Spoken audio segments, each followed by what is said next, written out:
విశాఖపట్నం ఉమ్మడి జిల్లాలో ఆంధ్రప్రదేశ్ దేవాదాయ శాఖ సహాయ కమిషనర్గా పనిచేసిన శాంతి అనేక అక్రమాలకు పాల్పడ్డారని, వైసీపీ నాయకులు చెప్పినట్లు ఆమె విధులు నిర్వహించారని, సంబంధం లేని విషయాల్లో ఆమె జోక్యం చేసుకొని అధికార దుర్వినియోగానికి పాల్పడ్డారు అని అధికారుల విచారణలో వెలుగు చూసింది.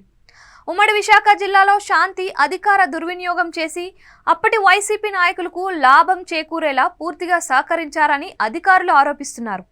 అనకాపల్లి జిల్లాలోని దేవాదాయ శాఖకు చెందిన భూములు, దుకాణాలు నిబంధనలకు విరుద్ధంగా లీజులు పొడిగించారని అధికారుల విచారణలో వెలుగులోకి వచ్చింది. అప్పటి వైసీపీ నాయకుల పరిచయాలు ఎక్కువగా ఉండడంతో దేవాదాయ శాఖలో ఆమెను అడిగేవారే లేకపోయారని, అలా వైసీపీ నాయకులు ఏం చెప్పినా ఏం అడిగినా కాదనకుండా వారికి అనుకూలంగా శాంతి పని చేశారని, ప్రభుత్వ నియమాలను ఆమె ఏమాత్రం పట్టించుకోలేదని ఉన్నత స్థాయి అధికారుల విచారణలో తేలింది. ఉమ్మడి విశాఖ జిల్లాలో సుమారు 2 సంవత్సరాలకు పైగా దేవాదాయ శాఖ సహాయ కమిషనర్గా పనిచేశారని, ఆ సందర్భంలో ఆమె అధికార దుర్వినియోగానికి పాల్పడ్డారని ఆంధ్రప్రదేశ్ ప్రభుత్వ విచారణలో తేలినట్టు సమాచారం. లంకెలపాలెం పరదేశమ్మ ఆలయానికి సుమారు 10 ఎకరాల భూమి ఉంటే 1 ఎకరానికి నెలకు కేవలం 20,000 చొప్పున 11 ఏళ్లకు లీజుకు ఇచ్చేశారని, అధికారుల మీద ఒత్తిడి తెచ్చిన శాంతి ఆ భూములను చాలా తక్కువకు లీజుకు ఇప్పించారని అధికారులు పేర్కొన్నారు.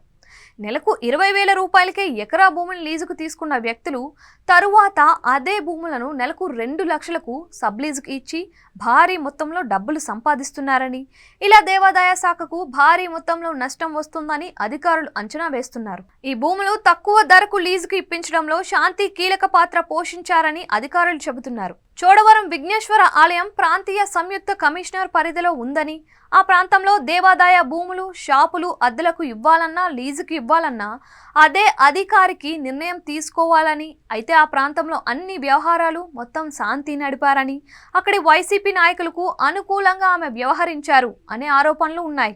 కొన్ని చోట్ల కేవలం 15%, మరో చోట 30% మాత్రమే అద్దెలు పెంచి ఏకంగా 11 ఏళ్లకు వైసీపీకి అనుకూలంగా ఉన్న వారికి లీజుకు, అద్దెకు ఇచ్చేశారని, షాపులు, భూములు లీజుకు ఇవ్వడాన్ని బహిరంగ వేలం నిర్వహించలేదని అధికారులు కనుగొన్నట్లు సమాచారం. ఈ ప్రాంతంలో దేవాలయాల భూములు, షాపులు వేలం నిర్వహించకుండానే ఒక్క రోజులో నిర్ణయం తీసుకున్న దేవాదాయ శాఖ అధికారులు బహిరంగ వేలం నిర్వహించకుండానే వైసీపీకి అనుకూలంగా ఉన్నవారికి అప్పగించేశారు అని అంటున్నారు. శాంతి వ్యవహారాలు ఒక్కొక్కటిగా బయటకు వస్తూ ఉండడంతో ఆమె చట్టపరంగా ఇబ్బందులు ఎదుర్కొనే అవకాశం ఉందని దేవాదాయ శాఖకు చెందిన ఓ సీనియర్ అధికారి ఆయన్ను కలిసిన మీడియా మిత్రులకు చెప్పారని తెలిసింది.